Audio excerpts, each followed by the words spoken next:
এই জন্যই তো ডাক্তাররা জিজ্ঞাসা করে, ভাই ওটি মানে কি? ওটি মানে ওটি করাইতে হবে। এই ডাক্তার এমনিই তো বের হয়, কারণ আমাদের এখন আর পড়ালেখা করে পাশ করা লাগে না, অটো পাস হয়ে যায় জমানায়। তো আপনি আপনার সন্তানকে স্কুলে দেওয়ার পরে আবার তাকে আলাদাভাবে কোচিং করানো লাগে, ঠিক না?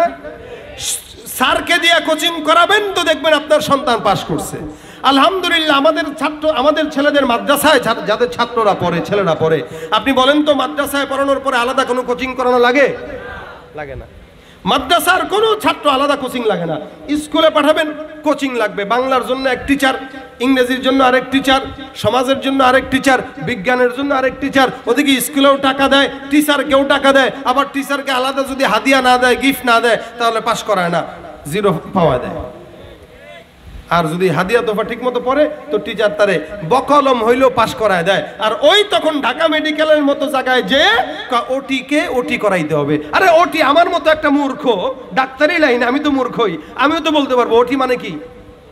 হ্যাঁ, অপারেশন থিয়েটার না, তো এটা তো বুঝাই যায় ও অপারেশন, টি থিয়েটার, তো এটা ওটি করাইতে হবে। আইসিইউ মানে আছে না। বলেন তো, এই সমস্ত জিনিস দেখলে আমার তো এখন ডাক্তারের কাছে যাইতেই ডর লাগে। সেদিন ঈদের দিন ঘুরতে বেরোইছি, আমার হুট করে সন্তানটার জ্বর 3-4 দিন ধরে। তো কি করে ঘুরতে বেরোলে জ্বর কমেই না। তো মাথায় আসলো যে একটা হাসপাতাল খোলা আছে পান্থপথে, ধানমন্ডি পান্থপথ, ওই জায়গায় যাই, একটু হাসপাতালটায় যাই, দেখি ডাক্তাররা কি বলে। তো ছেলেকে নিয়ে গেছে, শুধু জ্বর আর কিছু না। এখন এখানে দিয়ে বলতেছে আপনার ছেলের তো নিউমোনিয়া হয়ে গেছে। আমি বলি লা হাওলা ওয়ালা কুওয়াতা ইল্লা বিল্লাহ, কি বলতেছে এগুলা? আবার বলতেছে চোখ দেখা বলতেছে আপনার ছেলে তো এই হয়েছে। টেস্ট দিছে আমাকে, টেস্টের অপোজিটে এক্সরে লেখা আছে, আরেকটা কি আরো 2টা টেস্ট দিছে, এরপরে ওষুধ দেখছে 4টা। আমি কই ডাক্তার, না পা খাওয়াইতেই তো জিহাদ করা লাগে রীতিমতো এই সন্তান, এই বাচ্চার সাথে, 1.5 বছরের বাচ্চা। আপনি এর পরীক্ষাও দিলেন, এত কিছু দিলেন, তাও এই একটা প্রেসক্রিপশন লেখছে 15 মিনিট সময় ব্যয় করে।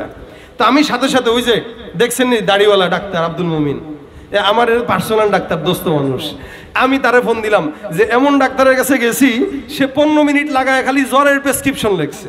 এখন এর উপরে তো আমার কোনো একিন নাই। তো সে বলতেছে চোখ বন্ধ করে খালি নাপা খাওয়ান, 2 দিন পরে এমনি চলে যাবে। আলহামদুলিল্লাহ আজকে পুরো ক্লিয়ার। তা আজকে আবার ভিডিও কলে কথা বললাম তার সাথে, সে বলতেছে এখন কি অবস্থা? আমি আলহামদুলিল্লাহ, ছেলে তো এখন রীতিমতো সুস্থ হয়ে আমার থাবড়ানো শুরু করছে। অথচ ওই ব্যক্তি 3টা টেস্ট আমাকে দিছে, টেস্টগুলো কালকেই করবেন। আর কি করবেন? আমারে বলতেছে জ্বর হয়েছে তো এখন এমনি বাতাস লাগাবেন না, একটা কম্বল দিয়ে ছেলেটা কিরকম করে রাখবেন। অথচ আজীবন আমারে ডাক্তার আব্দুল মুমিন বলল জ্বর আসলে সুন্দর করে ফ্যানটা ছেড়ে দিয়ে ছেলেকে বাতাস লাগান। আর এই ডাক্তার আমারে বলতেছে কি কম্বল দিয়ে ফেসায় ধরে রাখতে। আমি আল্লাহ, পরে ওখান থেকে বের হয়ে আমার কাছে মনে হইলো যে আল্লাহ, আমি মনে হয় বাঁচলাম না, তো এটা কিছুক্ষণ পরে আমারও অসুস্থ বানাই দিত। বলেন, অটো পাস হয়ে যদি ডাক্তারগুলা ঢুকে, তাহলে আমাদের মতো রুগীদের হালত কি হবে? এই জন্য আপনাদের সন্তানদেরকে ডাক্তার বানানোর জন্য স্কুল কলেজে পাঠানোর আগে দিন শিখায় দেন। ইনশাআল্লাহ দিন শিখবে তো ডাক্তারের মতো কষায় হয়ে জবাই করবে না। যদি দিনের বুঝ থাকলে কষায় হয়ে জবাই করবে না। আর যদি দিনের বুঝ না থাকে তাহলে কষায়ও হবে, যাবেন আর খালি টেস্ট দিবে। জ্বরের জন্য টেস্ট, পেট ব্যথার জন্য টেস্ট, আমাশার জন্য টেস্ট, কারণ টেস্ট দিতে পারলেই তার ধান্দা। কি বলেন, ঠিক না? আর শিক্ষানীতির ভিতরে যা চলতেছে এগুলো তো রীতিমতো আমাদের জন্য অনেক খারাপ ভবিষ্যৎ অপেক্ষা করতেছে। এই অবস্থা যদি চলে, আপনার আমার সন্তান আগামী 5 বছর পরে নাস্তিক হওয়া ছাড়া আর কিচ্ছু হবে না। অপেক্ষায় থাকেন খালি। এজন্য সন্তানকে যাই বানান না কেন, আগে দ্বীনি বুঝটা দেন, আগে রাসূলের মহব্বত ঢুকান, ইসলামের মহব্বত ঢুকান, ইনশাআল্লাহ মানুষ হবে, অমানুষ হবে না। আল্লাহ পাক আমাদেরকে একটু বোঝার তৌফিক দান করুন।